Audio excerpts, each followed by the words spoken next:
আমন্ত্রণ বিশ্ব বাংলায়, আপনাদের সঙ্গে আছে আমি সাবিনা সুলতানা। শুরুতে সংবাদ শিরোনাম। সহজ শিক্ষা ব্যবস্থায় আয়ারল্যান্ডে বাড়ছে বিদেশি শিক্ষার্থীর সংখ্যা। প্রযুক্তি, ফার্মাসিউটিক্যালে বাংলাদেশিদের সুবর্ণ সুযোগ। প্রবাসীদের পেট্রোল স্টেশনে নতুন কাজের অনুমতি দিল মালয়েশিয়া সরকার, জানিয়েছেন দেশটির স্বরাষ্ট্রমন্ত্রী। এবং এক সপ্তাহে প্রায় 20,000 অবৈধ প্রবাসী গ্রেপ্তার করেছে সৌদি সরকার। বাংলাদেশি কর্মীদের সতর্ক থাকার পরামর্শ।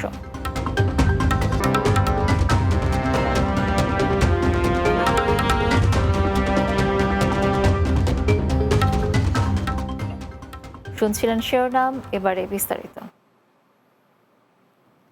ইউরোপের অন্যতম দেশ আয়ারল্যান্ডের শিক্ষা ব্যবস্থা সহজ হওয়ায় বাংলাদেশিদের পছন্দের তালিকার শীর্ষে রয়েছে দেশটি। শিক্ষা ছাড়াও কাঙ্ক্ষিত ক্যারিয়ারের পাশাপাশি উন্নত জীবন ধারণের কারণেও বেছে নিচ্ছেন এই দেশটি। সুযোগ রয়েছে টেকনোলজি ও ফার্মাসিউটিক্যাল সেক্টরেও, এমনটাই জানান দেশটিতে অবস্থানরত বাংলাদেশি শিক্ষার্থীরা। মাহমুদ রুবেলের প্রতিবেদনে বিস্তারিত। কাঙ্ক্ষিত কেরিয়ারের পাশাপাশি উন্নত জীবন ধারণের কারণে ইউরোপের দেশ আয়ারল্যান্ডের প্রতি শিক্ষার্থীদের একটা আকর্ষণ আছে। বাংলাদেশ থেকে বর্তমানে দেশটিতে প্রতিনিয়ত পাড়ি জমাচ্ছেন হাজারো শিক্ষার্থী। আয়ারল্যান্ডের প্রধান ভাষা ইংরেজি হওয়ায় দেশটির প্রতি বাংলাদেশি শিক্ষার্থীদের আগ্রহ বেশি, এমনটাই বললেন ন্যাশনাল কলেজ অফ আয়ারল্যান্ডে অধ্যয়নরত বাংলাদেশি শিক্ষার্থী মোহাম্মদ মাসুদুর রহমান। এটা হচ্ছে ইংলিশ স্পিকিং কান্ট্রি, যেটা আপনার ইউরোপের অন্যান্য কান্ট্রিতে দেখা যায় ল্যাঙ্গুয়েজের একটা ব্যারিয়ার আছে, সেই ক্ষেত্রে তারা এই একটা প্রবলেমের কারণে তারা করতে চায় না। আর আয়ারল্যান্ডে ডে বাই ডে এরা হচ্ছে আপনার সব দিক থেকে তারা উন্নত হচ্ছে, সেটা হচ্ছে টেকনোলজি বলেন, তারপরে হচ্ছে আপনার ফার্মাসিউটিক্যালস, এবং আমার সাথে জুয়েল ভাই আছেন, জুয়েল ভাই তো বিজনেসে আছেন, উনি দেখতেছেন। তো সেই ক্ষেত্রে আমাদের বাংলাদেশিদের জন্য বড় একটা জায়গা আয়ারল্যান্ড হতে পারে। শিক্ষার পাশাপাশি দেশটিতে কেরিয়ার গড়ারও সুযোগ রয়েছে। আমি দেশে অনেকদিন জব করছি, তারপরে আমার কাছে মনে হয়েছে যে আয়ারল্যান্ডের যে এডুকেশন সিস্টেম, এটা হচ্ছে তুলনামূলকভাবে আমাদের দেশের চেয়ে, যদি আমি বলি, অনেক সহজ। আমাদের দেশের যে শিক্ষা ব্যবস্থা আছে, এখানে একটা স্টুডেন্ট যারা আছে, বেশিরভাগই আমরা যারা আসছি সেটা হচ্ছে মাস্টার্স প্রোগ্রামে আসছি। তো মাস্টার্স প্রোগ্রামে যেটা হচ্ছে লেভেল 9-এ হয় কি, আপনার পড়াশোনা আমরা যারা আছি, বাংলাদেশি যারা স্টুডেন্ট আছে বিভিন্ন জায়গায় দেখতেছে, তারা আসলে অনেক ভালো করতেছে। কারণ পড়ালেখার সিস্টেমটা আমাদের কাছে এটা ইজি, আমরা অতি সহজে এটাকে অ্যাডাপ্ট করে নিতে পারতেছি। এছাড়াও শিক্ষার্থীরা ইন্টার্নশিপ, কোঅপারেশন প্রোগ্রাম ও নেটওয়ার্কিং ইভেন্টগুলোর মাধ্যমে আন্তর্জাতিক কোম্পানিগুলোয় কাজের সুযোগ পান দেশটিতে। Mahmud Rubel, Bangla TV, news desk. Malaysia petrol স্টেশনে কর্মরত প্রবাসী কর্মীরা এখন থেকে স্টেশনের ক্যাফে এবং স্টোরে কাজ করতে পারবেন বলে জানিয়েছেন দেশটির স্বরাষ্ট্রমন্ত্রী সাইফুদ্দিন নাসুশন ইসমাইল। দেশটির গণমাধ্যম জানায়, সরকার পেট্রোল স্টেশন অপারেটরদের ক্যাফে এবং দোকান পরিষ্কার ও রক্ষণাবেক্ষণের জন্য বিদেশি কর্মী নিয়োগের অনুমতি দিতে নীতিগত সম্মত হয়েছে। দেশটির স্বরাষ্ট্রমন্ত্রী সাইফুদ্দিন নাসুশন ইসমাইল জানান, এই সিদ্ধান্ত বিদেশি কর্মী কোটা বৃদ্ধির সঙ্গে জড়িত নয়। কেবলমাত্র কর্মরত কর্মীদের ভেতর থেকেই এই নিয়োগ দেওয়া যাবে।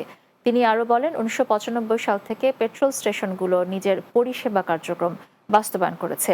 ওই সময় মন্ত্রিসভার সিদ্ধান্তে বিদেশি কর্মীদের নিয়োগ নিষিদ্ধ করা হয়েছিল। তবে পেট্রোল স্টেশনগুলোতে এখন ক্যাফে, দোকান এবং অন্যান্য পরিষেবা রয়েছে। নতুন এই সিদ্ধান্ত এই সেক্টরের বাস্তবতা এবং বিবর্তন সাপেক্ষে নেওয়া হয়েছে।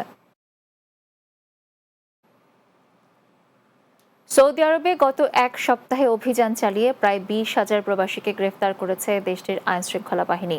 আবাসন, শ্রম ও সীমান্ত সুরক্ষা আইন লঙ্ঘনের অভিযোগে তাদের গ্রেপ্তার করা হয়। দেশটির স্বরাষ্ট্র মন্ত্রণালয় জানিয়েছে, গত সপ্তাহে সৌদি আরবের বিভিন্ন অঞ্চলে অভিযান চালিয়ে 19,696 জন অবৈধ প্রবাসীকে গ্রেপ্তার করা হয়েছে। গত 14 নভেম্বর থেকে 20 নভেম্বরের মধ্যে সংশ্লিষ্ট সরকারি সংস্থার সহযোগিতায় নিরাপত্তা বাহিনীর পরিচালিত যৌথ নিরাপত্তা অভিযানের সময় তাদের গ্রেপ্তার করা হয়। গ্রেপ্তারকৃতদের মধ্যে 11,336 জন রেসিডেন্সি আইন লঙ্ঘনকারী, 5,176 জন সীমান্ত সুরক্ষা আইন লঙ্ঘনকারী এবং 3,184 জন শ্রম আইন লঙ্ঘনকারী রয়েছেন। এছাড়া অবৈধভাবে সীমান্ত অতিক্রম করার চেষ্টা করার সময় 1,547 জনকে গ্রেপ্তার করা হয়েছে। দেশটিতে অবৈধভাবে প্রবেশের সহায়তার চেষ্টাকারী ব্যক্তির 15 বছরের কারাদণ্ড এবং 10 লাখ সৌদি রিয়াল জরিমানার বিধান রয়েছে।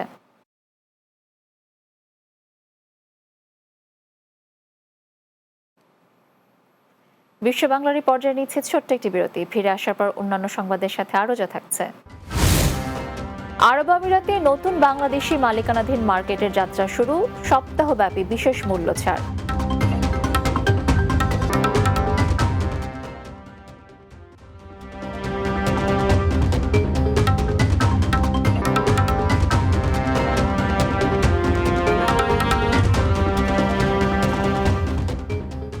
বিরতির পর আবারও স্বাগত বিশ্ব বাংলায়। সংযুক্ত আরব আমিরাতের 53তম জাতীয় দিবস উপলক্ষে আগামী 2 ও 3 ডিসেম্বরকে সরকারি ছুটি ঘোষণা করা হয়েছে। দেশটির মানব সম্পদ ও ইমিরাটাইজেশন মন্ত্রণালয় এ তথ্য জানিয়েছে। এবারের জাতীয় দিবসে সরকারি ও বেসরকারি খাতের কর্মীরা একই সময়ের ছুটি পাবেন। এই ছুটি সোমবার ও মঙ্গলবার হওয়ায় টানা 4 দিনের লম্বা ছুটি উপভোগ করতে পারবেন কর্মীরা, কারণ শনি ও রোববার দেশটিতে সাপ্তাহিক ছুটি। এদিকে Abu Dhabi, Dubai, Sharjah, Ajman, Fujairah, Ras Al Khaimah ও উম্ম আল কোয়াইনে বসবাসরত বাসিন্দারা 53তম স্বাধীনতা জাতীয় দিবস উপলক্ষে স্থানীয় আমিরাতে অবস্থানরত সব অভিবাসীদের অভিনন্দন ও উষ্ণ শুভেচ্ছা জানিয়েছেন।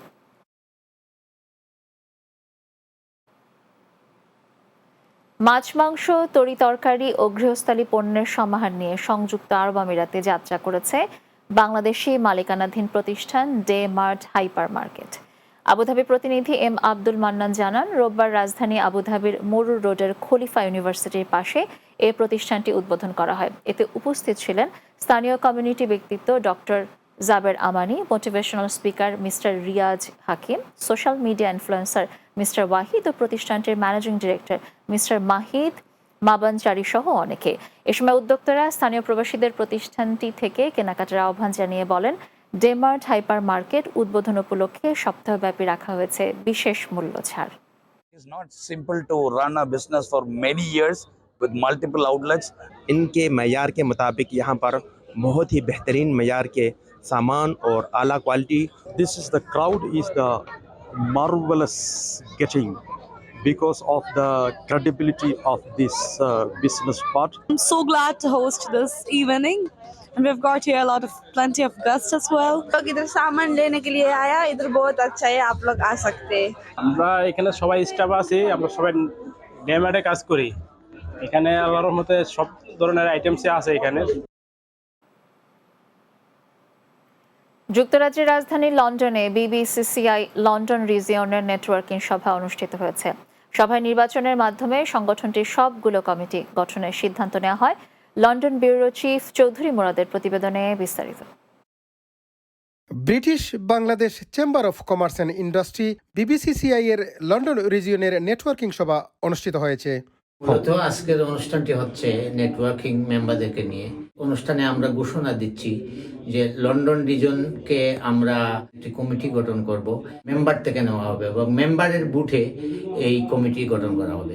আজকে আমাদের লন্ডন রিজনের উদ্দেশ্যটা হচ্ছে মেম্বারদের বুথের মাধ্যমে, যাতে আগামীতে মেম্বাররা তাদের বুথের মাধ্যমে বিবিসিআর তার লন্ডন রিজনের প্রতিনিধি নির্বাচিত করতে পারবে। আমি আশাবাদী যে আমরা নতুন নতুন মহিলাদেরকে এনকারেজ করে নিয়ে আসার এই চেম্বার্সের জয়েন করানোর জন্য। সোমবার ইস্ট লন্ডনের একটি ব্যাংকুয়েটিং হলে লন্ডন রিজিয়নের প্রেসিডেন্ট মোহাম্মদ মনির আহমদের সভাপতিত্বে এবং সেক্রেটারি শামসুল আরেফিনের উপস্থাপনায় অনুষ্ঠিত সভায় আগামীতে লন্ডন সহ সবগুলো কমিটি নির্বাচনের মাধ্যমে গঠন করার মতামত প্রকাশ করা হয়। নেটওয়ার্কিং এ আমাদের একটা সিদ্ধান্ত নেওয়া হয়েছে, ইলেকশনের মাধ্যমে যারা নির্বাচিত হবেন লন্ডন রিজনে আমাদের বর্তমান যে প্রেসিডেন্ট উনি পদাধিকার বলে প্রেসিডেন্ট থাকবেন। লন্ডন রিজনে এই প্রচেষ্টাকে আমি স্বাগতম জানাই যে মেম্বারদের দ্বারা নির্বাচিত হবে লন্ডন রিজনের ফুল ক্যাবিনেট। অচিরেই কিন্তু ইংল্যান্ডের আরও অন্যান্য জায়গাতে আমরা আরও বেশি রিজন খুলব এবং সাথে আমি মনে করি চেম্বার অফ কমার্স আরও শক্তিশালী হবে। এ নেটওয়ার্কিং সভায় বক্তব্য রাখেন বিবিসিসিআই এর প্রেসিডেন্ট রফিক হায়দার, সাবেক সভাপতি Shahgir Bakht Faruk, Bashir Ahmed vice president AHM Nuruzzaman, finance director Helal Uddin Khan, director Abul Kalam Azad, London রিজিয়নের ভাইস প্রেসিডেন্ট তুফাজ্জল আলম, পরিচালক মাহতাব মিয়া ও শাহনুর খান সহ আরও অনেকে। এ সভায় আগত নতুন মেম্বারদের ফুল দিয়ে স্বাগতম জানান সংগঠনের নেতৃবৃন্দ। Chowdhury Murad, Bangla TV news, London. ষড়যন্ত্র রুখে দিয়ে দেশ সংস্কারের জন্য আরেকটি যুদ্ধের প্রস্তুতি নিতে সবাইকে ঐক্যবদ্ধ থাকার আহ্বান জানিয়েছেন বিএনপির জাতীয় নির্বাহী কমিটির সদস্য ও শরীয়তপুর বিএনপির সভাপতি শফিকুর রহমান কিরণ।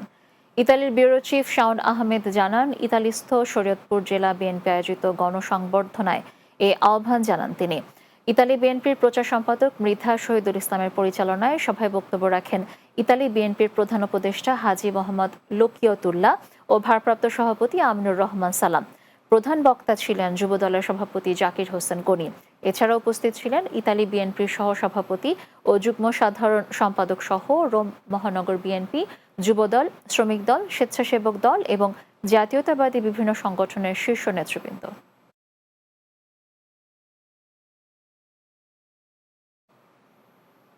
শেষ করব বিশ্ব বাংলা, তবে যাওয়ার আগে সংবাদ শিরোনামগুলো জানিয়ে দিচ্ছি আরও একবার।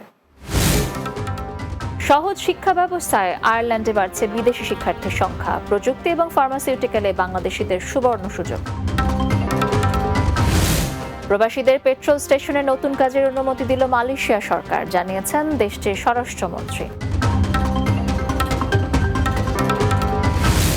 এক সপ্তাহে প্রায় 20,000 অবৈধ প্রবাসী গ্রেপ্তার করেছে সৌদি সরকার। বাংলাদেশি কর্মীদের সতর্ক থাকার পরামর্শ। এবং আরব আমিরাতে নতুন বাংলাদেশি মালিকানাধীন মার্কেটের যাত্রা শুরু, সপ্তাহব্যাপী বিশেষ মূল্য ছাড়।